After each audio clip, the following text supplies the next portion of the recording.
벌써 오래전의 이야기가 돼버린 것 같습니다. 우리나라 온 국민들을 슬프게 마음 아프게 한 사건이 있었죠. 바로 세월호 사건이었습니다. 우리 모든 사람들을 분노하게 했던 것이 뭐냐면 이제 거의 배가 기울어질 때 선장과 선원들이 살겠다고, 거기 있으면 이제 죽으니까 살겠다고 탈출을 했다라는 거죠. 그러면서도 그 안에 있는 사람들에게 빨리 어떻게든 나가서 물 밖으로 뛰어내리라 말 한마디 해줬으면 좋았을 텐데 전혀 말하지도 않고 그 전에 가만히 있으라 하고 자기들만 도망가 버린 것이죠. 그 배에 있으면 죽는다는 거 알았죠. 뛰어내리면 어떻게든 살 수 있는 길이 있다는 거 알았죠.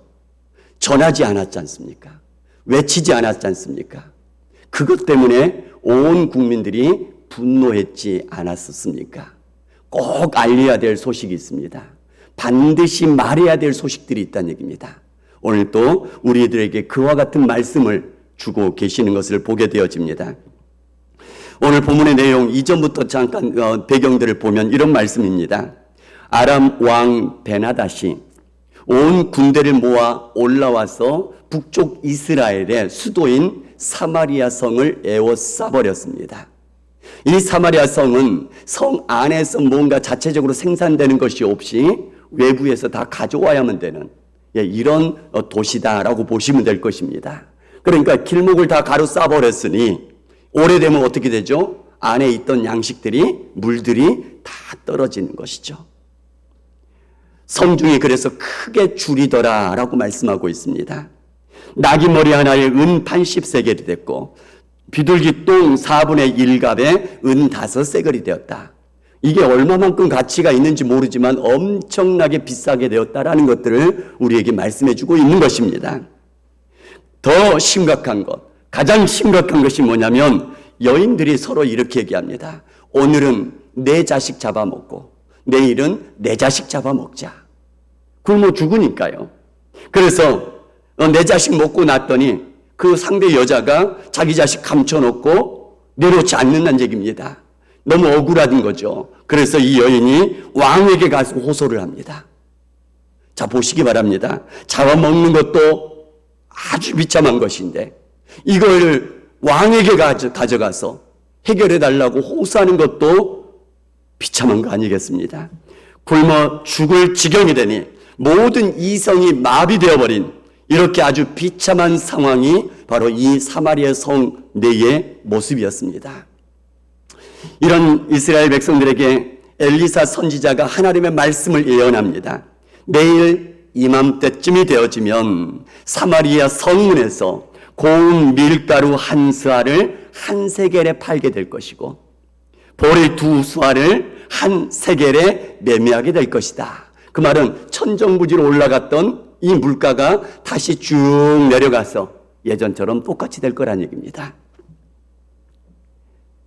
이 사마리아 성의 구원을 받고 예전처럼 정상적인 그러한 생활로 삶으로 되돌아가는데 언제 그런다고요? 내일 그렇게 될 것이다 라고 선포를 하십니다. 이 말을 들은 왕의 장관 중에 한 사람이 여호와가 하늘에 창을 내신즉 어찌 이런 일이 일어날 것이냐, 절대 그런 일이 일어날 수 없다라고 얘기를 하게 되어집니다. 믿지를 않습니다. 그러자 말씀하시죠. 내 눈으로 그것을 보게 될 것이다. 그러나 내가 말한 대로 너는 먹지는 못할 것이다.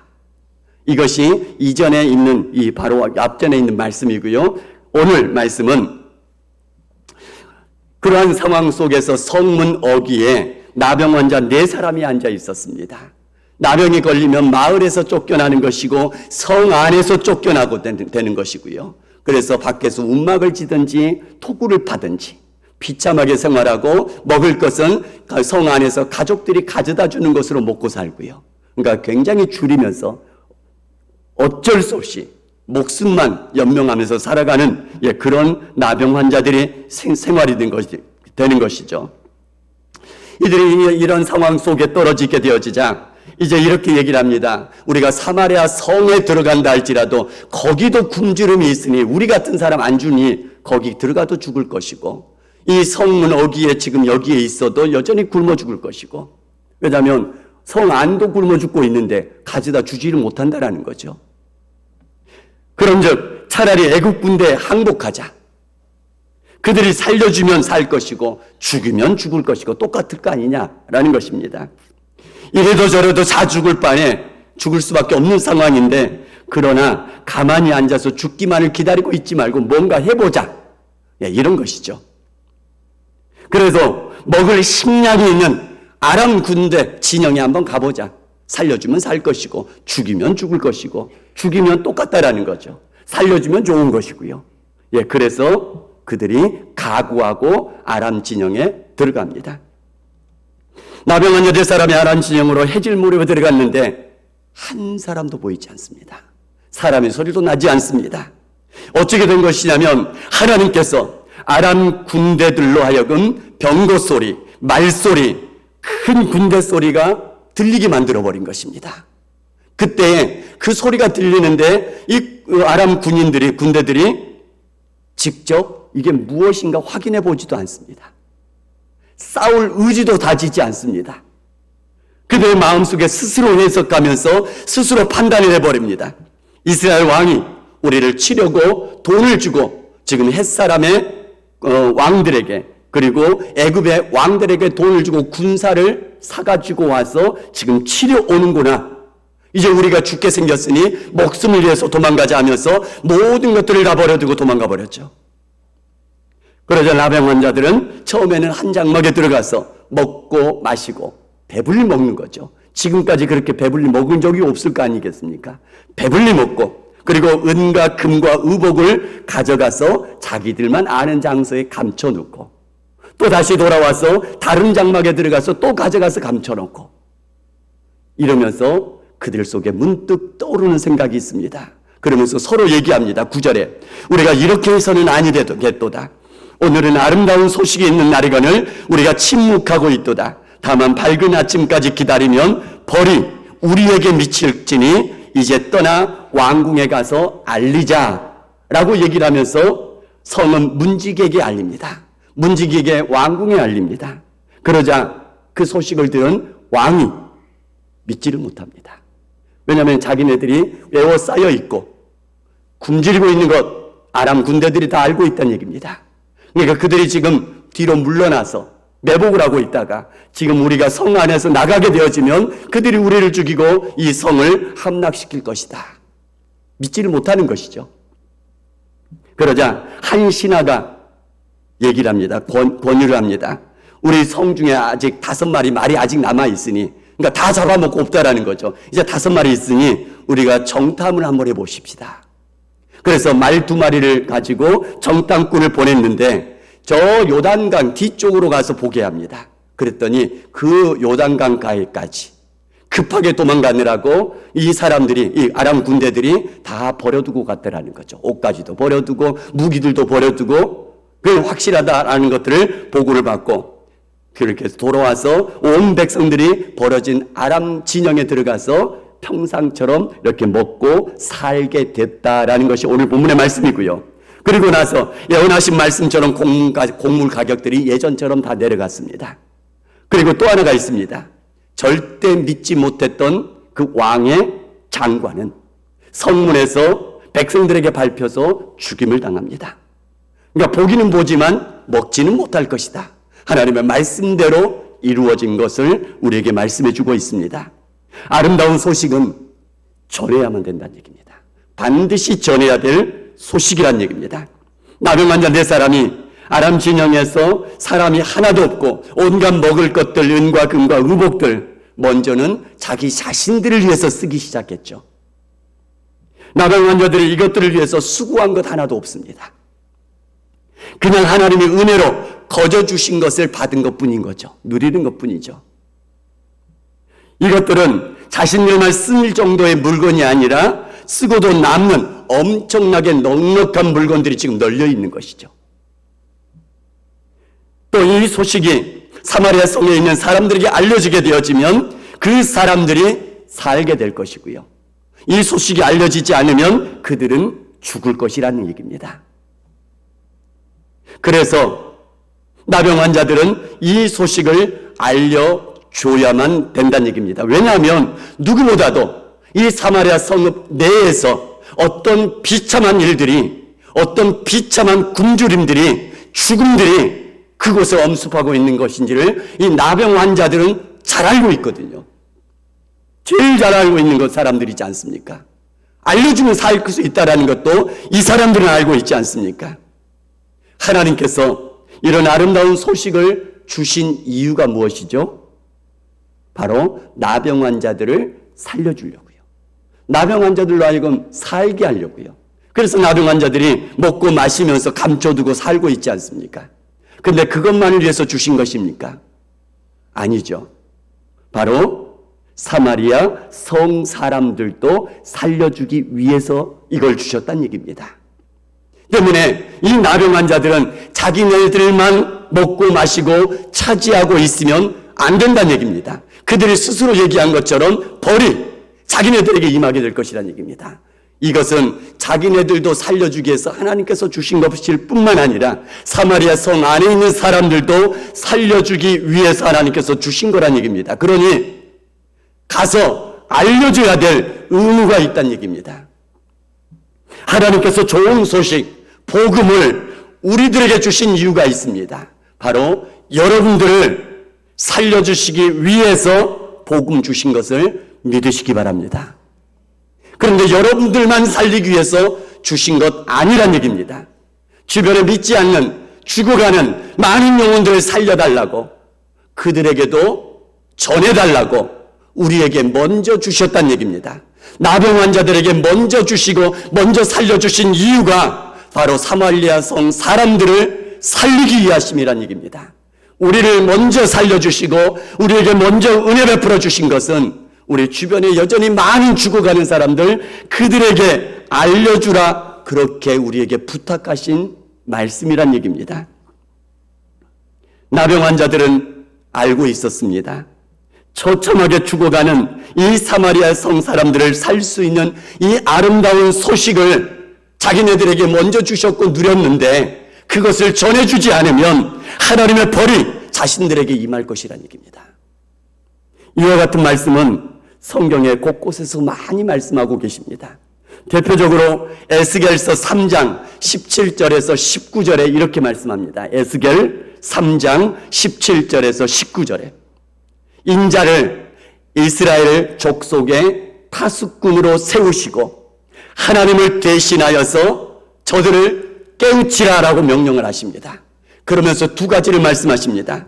깨우치지 않거나 알려주지 않아서 그들이 죽으면 그들은 자신들의 죄악 중에서 죽지만 그들의 핏값은 내 손에서 찾을 것이다.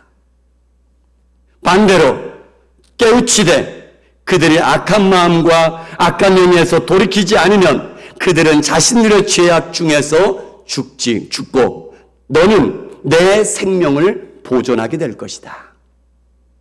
쉽게 얘기하면 이겁니다. 알려주지 않아서 그들이 죽게 되어지면 그 핏값을 너희들에게서 찾을 거고, 알려주었는데도 받아들이지 않아서 그냥 죽게 되어지면 그들은 그냥 죽을 것이고 너희들은 아무런 벌을 받지 않고 생명을 보존받게 될 것이다 라고 말씀하신 것입니다. 우리가 전하지 않으면 우리 주변의 가족들, 우리 주변의 친지들, 우리 주변의 지인들이 죽으면 그 핏값을 여러분들에게 물을 것이다 라고 말씀하신 것이란 얘기입니다. 심각한 말씀입니다. 무서운 말씀이란 얘기입니다. 고린도전서 9장 16절에도 이렇게 말씀하십니다. 사도 바울이 얘기를 하시죠. 만일 복음을 전하지 않으면 내게 화가 있을 것이미로다. 사도 바울도 그런 마음으로 부득불 복음을 전하고 있다라고 얘기를 합니다. 복음을 전하지 않으면 내게 화가 있을 것이다. 때로는 복음 전할 때 이해되지 않을 때도 있습니다. 복음 전할 때 우리의 생각과 맞지 않을 때도 있습니다. 주님께서도 말씀하시죠. 복음 전할 때, 생명 살릴 때 뭐로 전한다고요? 전도에 미련한 것으로 전한다고요. 그러니까 이 전도라는 것이 우리 생각에 다 이해가 되어지고 우리가 설명하면 그 사람들이 다 이해가 되어지고 이해가 되어서 받아들이는 이런 게 아니란 얘기입니다. 이 전도라는 것은 미련해 보이는 것이란 얘기, 미련한 것이란 얘기입니다. 오늘 본문에서도 나병 환자들이 사마리아 성에 들어가서 그들에게 이 좋은 소식을 전해준다고 사람들이 받아들일까요? 그들은 평상시에도 무시받고 사는 사람들입니다. 평소에도 인간 취급도 받지 못하고 살았던 사람들입니다. 가까이 하지도 못했던 사람들입니다. 비천한 사람들이 전해준 것, 이 사람들이 신뢰를 할 수 있을까요? 일례로 사마리아의 이 왕이, 북쪽 이스라엘 왕이 듣고 어떻게 반응을 했죠? 못 믿었지 않습니까? 믿지 않는다라는 거죠. 차라리 그 사마리아 성에서 군사를 보내서, 정탐꾼을 보내서 확인하고 그 소식을 전해드릴 좋으면 믿겠죠. 또는 아주 지위가 있는 어떤 장관이나 또는 군인이나 높은 사람, 이런 사람이 나가서 발견하고는 저들이 다 도망가고 없다라고 얘기를 하면 받아들일 수 있겠죠. 그러나 나병 환자처럼 사람 취급도 받지 못하던 그런 비천한 사람들이 전해주는 것, 사람들이 믿어줄 수 없다는 얘기입니다. 마찬가지로 우리 같은 사람들이 때로는 예수님 믿으라고 전한다면 사람들이 잘 받아들이지 않을 것 같은 생각이 들 때도 있을 거란 얘기입니다. 때로는 전도에 미련한 것라고 말한 것처럼 지금 이 세상에 이렇게 전도한다고 누가 믿겠느냐고. 미련해 보입니다. 아니, 미련한 건 맞습니다. 그런데 그 전도에 미련한 것으로 전하라고 말씀하십니다. 전도에 미련한 것으로 영혼들을 살리기를 기뻐하신다고 말씀하고 계신다는 얘기입니다. 우리는 참된 생명을 알고 있고 누리고 있는 사람들입니다. 많은 사람들이 죽어가고 있는 것도 알고 있습니다. 미련해 보일 수도 있습니다. 그래도 전해야 된다는 얘기입니다. 또 전할 내용도 보시기 바랍니다. 이것도 사람들이 믿기 어려운 것입니다. 아무 일도 없었는데 아람 군대가 모든 것을 다 버려두고 도망갔다. 사마리아 성 사람들이 이 소식을 들으면, 이 내용을 들으면 믿어지겠습니까? 지금 에워싸서 오래돼가지고 이제 사마리아 성이 줄여서 죽을 지경이 되었습니다. 조금만 있으면, 며칠만 있으면, 하루 이틀만 있으면 이제 성이 저절로 무너질 상황입니다. 그런데 자기네들이 나간 적도 없고 누가 쳐들어온 적도 없는데 이 아람 군대가 다 스스로 도망가 버렸다고요. 믿을 사람이 있겠습니까? 내용도 믿을 내용이 안 된다는 얘기입니다. 이스라엘 왕도 지금 의심하고 있었는데요. 마찬가지로 2000년 전에 죽은 예수님을 믿어야만 산다라고 전하면 사람들이 믿겠냐는 얘기입니다. 영원한 천국이 있고 지옥이 있다라고 전하면 이 영적인 눈이 띄어지지 않는 저 밖에 있는 사람들이 누가 믿겠냐는 얘기죠. 안 믿는다는 얘기입니다. 내용 자체가 저들이 받아들일 수 없는 내용들일 수도 있다는 얘기입니다. 그럼에도 불구하고 우리는 믿고 있고 우리는 알고 있고 우리는 누리고 있지 않습니까? 저들이 죽어가는 것도 알고 있지 않습니까? 그렇다면 전해야 된다는 얘기입니다. 받아들이고 안 받아들이고 그거는 그들의 몫입니다. 우리는 전하고 넉넉하게 그들이 살기를 위해서 기도할 뿐이란 얘기입니다. 마지막으로 아름다운 소식을 전해줬을 때 성 사람들, 모든 사람들이 먹고 살게 되고 함께 무한의 기쁨을 함께 누리게 되어집니다. 뿐만 아니라 하나님께서 이 성 사람들을 내일 이맘때쯤 구원할 것이다라고 예언하신 말씀, 그 말씀을 이루어지게 하는데 이 초라했던 비참했던 나병 환자 4사람이 쓰임받는 도구가 되더란 얘기입니다. 마찬가지로 우리가 복음 전할 때에, 생명의 복음을 전할 때에 많은 생명들을 살려내고 많은 생명들에게 함께 기쁨을 누리게 만드는 그런 일들이 일어나게 만들어줄 것이고요. 뿐만 아니라 하나님의 계획하신 손길에 우리가 붙들려서 쓰임받는 영광스러운 하나님의 도구가 될 줄 믿습니다. 우리 모두가 다 하나님의 거룩한 부담감을 가지고 바울이 고백했던 것처럼 만일 복음을 전하지 않으면 내게 화가 있을 것임이라. 하나님 앞에서 불합리하고 미련한 것인지만 그래도 말씀을 따라 복음을 전하면서 나아갈 수 있는, 생명을 살리는데 전해줄 수 있는 그런 하나님의 사람들 될 수 있기를 주님의 이름으로 축복합니다.